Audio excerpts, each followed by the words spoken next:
Here we go. Steven here, Northwest Small Batch Brewing. Welcome back to Single Malt Sunday. I don't know why I'm so animated. I always feel like Single Malt Sunday should be a gentle, relaxed day where, I picture the old whiskey places where you're on a, leather, or not leather, like a red velvet couch with smoke and cigars and, you know what I'm saying? That's what I'm saying. That's what I'm talking about. All right.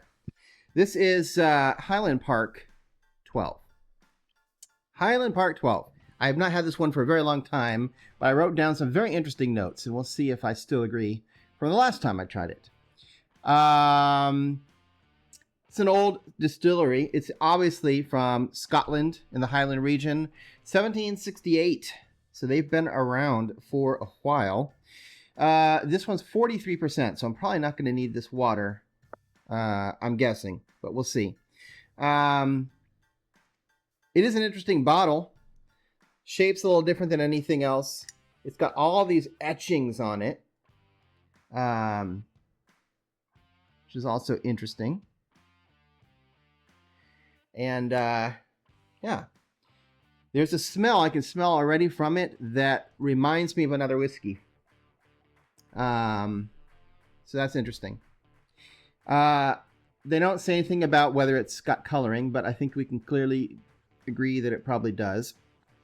And it doesn't say anything about being non-chill filtered, and we can guess that it probably is at 43%. I would say probably it is. So there you go. You get what you get. Okay. This smells, and I have this note written down from the last time I tried it.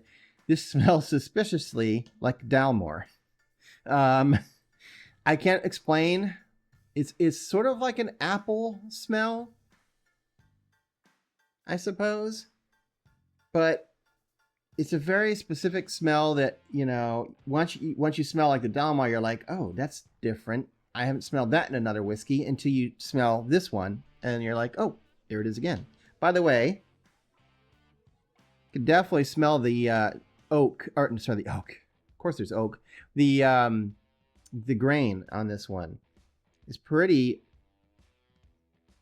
in there. It's interesting that that's quite that strong when it's a 12-year-old whiskey. Did I say that? Yeah, it's a 12-year-old. I was going to tell you something. Oh, finishing on this. So it's finished in European and American sherry oak casks. I keep smelling it because I'm looking for something. I just don't see it. They say this is supposed to be a peated whiskey, like meaning smoky, right? At least on the nose, I just don't get it. I don't smell it.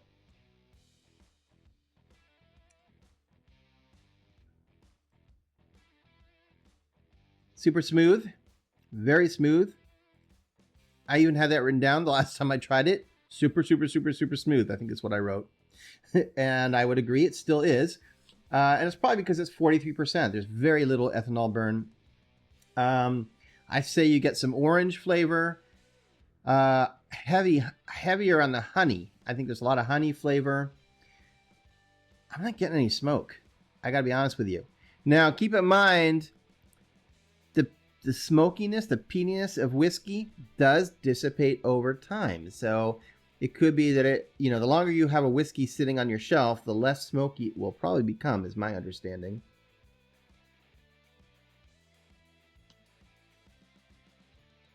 I will tell you, I like it. It tastes good, but it's flat, right? It's flat. There is not much body to it. Once, the front of the palate's not bad. You get some of the cinnamony spiciness on the front end with that honey and orange, and then it just sort of peters out to nothing. For a 12-year-old whiskey, that's disappointing. I don't remember the price on this, but that doesn't mean I don't like it. I do like it. I drink this. I would drink this. It's not a bad whiskey. It's just that it's not as good as the other whiskeys that are out there that can hold you from the nose to the palate all the way through to the finish. You see what I'm saying? At any rate, I'm not saying you should or shouldn't get it. Like I said, I think it's good. It tastes good. So I don't think you'll be sad about the taste. I just think if you're looking for something that really gives you a full journey, you're going to be missing a little bit and just getting a short story instead. Hey, I'll be back in another week for another whiskey tasting. And until then, sláinte.